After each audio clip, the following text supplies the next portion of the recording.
Polycystic ovarian syndrome and polycystic ovarian disease அப்படின்னு என்ன சொல்றீங்கன்னா, டிசீஸ்னா அது ஓவரியில மட்டும் இருக்கும்.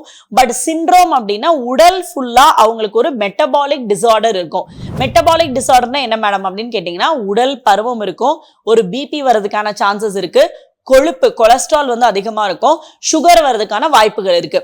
ஸோ இந்த மெட்டபாலிக் சிண்ட்ரோம் அவங்க ஓவரால் அவங்க உடம்புல வர பிரச்சனைனால அவங்களுக்கு வந்து ஓவரியிலையும் சில சினை முட்டையில நீர்க்கட்டிகள் வரும்.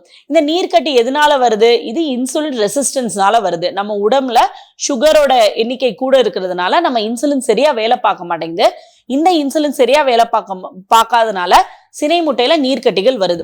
ஸோ பிசிஓடின்றது வெறும் ஓவரியில மட்டும்தான் பிரச்சனையா இருக்கும். அவங்க ரொம்ப ஒல்லி இண்டிவிஜுவலா இருப்பாங்க, தின் இண்டிவிஜுவலா இருப்பாங்க. அவங்களுக்கு வந்து கொழுப்பு, பிபி, சுகர் எதுவுமே இருக்காது. பட் பிசிஓஎஸ் ஒரு சிண்ட்ரோமிக்கா இருந்தாங்கன்னா அவங்க ரொம்ப ஒபீஸா இருப்பாங்க. அவங்களோட BMI normal body mass index வந்து 30க்கு மேல இருக்கும். அவங்க யூஸ்வலா பீரியட்ஸே சரியா அவங்களுக்கு வராது. ஒரு 3 months 4 months ஒன்ஸ் தான் பீரியட்ஸ் வரும். இது அடலசன் ஏஜ் குரூப்லயே அவங்க உடல் பருமமா இருக்காங்க அப்படின்றத நம்ம கண்டுபிடிச்சு பீரியட்ஸும் சரியா வரலன்னா உடனே ட்ரீட் பண்ணிட்டா நாளைக்கு ஒரு குழந்தையின்மை பிரச்சனைக்காக நம்மள்ட்ட வந்து நிக்க மாட்டாங்க.